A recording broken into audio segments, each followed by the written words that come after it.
Again, I informed the Speaker and asked clearance about the instructions ng Pangulo. At ang sabi niya, wala tayong magagawa.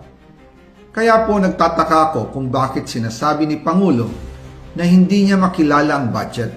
Samantalang lahat na binawas at dinagdag sa mga ahensya ng gobyerno ay humihingi ng approval sa kanya si Sec. Mina Pangandaman.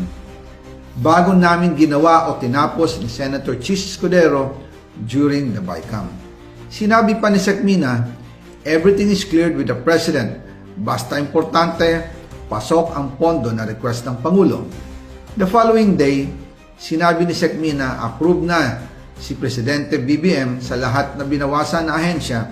Masaya na ang Pangulo dahil naipasok ang gusto niyang 100 billion insertion. Wala pong perang napunta sa akin. Lahat po ng insertion napunta sa ating Pangulo at Speaker Martin Romualdez. Ako lang at ang aking mga tao, sila Paul Estrada, Mark Tiksay, at ang aking mga security ang nag-deliver papunta sa bahay nila Pangulong Bongbong Marcos at Speaker Martin Romualdez sa North Forbes Park, South Forbes Park hanggang sa Malacanang. Yung mga deliveries po ay merong record ang aking mga tao. Totoo po yung sinasabi ni Orly Gutesa na nag-deliver siya sa Forbes Park. Totoo din po ang sinasabi ni Orly Gutesa na nag-deliver siya sa Malacanang nung siya ay nasa Senado. Para mapatunayan ang mga litrato na deliveries ay ilalabas ko po together with this video.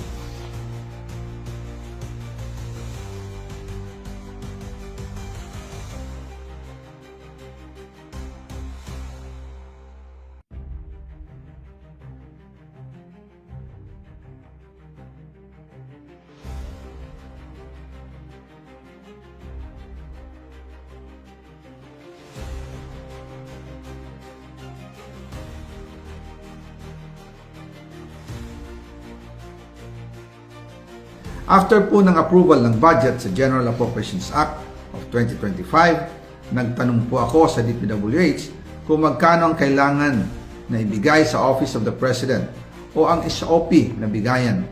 Ang sinagot sa akin ay 25%. Ang ibig sabihin nito, 25% ng 100 billion ang SOP na kailangan ibigay kay BBM mismo. In total, 25 billion ang napunta kay Pangulong Bongbong Marcos. Kaya ngayon ay hinahamon ko si Ombudsman Remulla kung seryoso talaga siya sa mga sinasabi niya sa kanyang press release na idadamay niya pati si Martin Romualdez kung magbibigay ako ng ebidensya. Patunayan niya ngayon ang pronouncement niya. Imbestigahan niya ang fraternity Brad at ang kanyang kaibigan na si Speaker Martin Romualdez kung talagang tutupad siya sa tungkulin niya. Imbestigahan din niya si President Bongbong Marcos. Sabi nga ni BBM nung SONA, let's do it right at mahiya naman kayo, hindi po ba? Nananawagan din po ako sa Senado na imbestigahan ang 100 billion insertion ni Presidente. Alam ko po na hindi gagawin ni Ombudsman Remulla ang hamon ko. Pero magaling ang Senado sa imbestigasyon at ako ay naniniwala na dahil sa kanila, lalabas ang katotohanan.